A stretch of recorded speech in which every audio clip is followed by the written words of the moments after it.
ওয়ানডেতে নিজেদের সবচেয়ে বড় জয় পেল বাংলাদেশ নারী দল। আয়ারল্যান্ডের সাথে 3 ম্যাচ সিরিজের প্রথম ম্যাচে 154 রানে জিতেছে নিগার সুলতানা জ্যোতির দল। শুরুতে ব্যাট করে দলীয় সর্বোচ্চ 252 রান সংগ্রহ করে বাংলাদেশ, জবাবে 98 রানে অল আউট হয়ে যায় আয়ারল্যান্ডের মেয়েরা।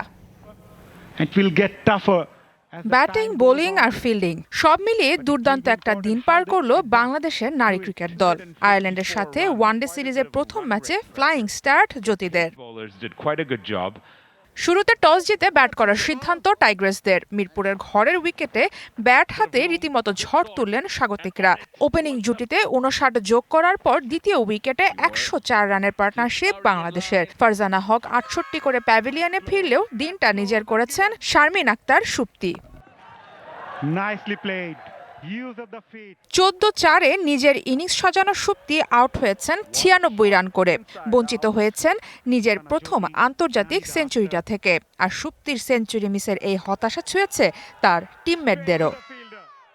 মাঠের অলরাউন্ডার আমি, আর ঘরের allrounder Tilex. Tilex toilet cleaner, clean মানেই টাইলক্স। 48 ওভারের শেষ বলে সুপ্তি প্যাভিলিয়নে ফিরলেও বাংলাদেশ নারী দল ওয়ানডেতে করেছে নিজেদের সর্বোচ্চ রান। 50 ওভারে 4 উইকেট হারিয়ে বাংলাদেশের সংগ্রহ 252।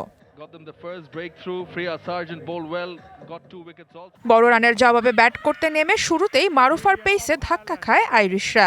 দলীয় 10 রানে 1 ওভারেই 2 উইকেট হারায় তারা।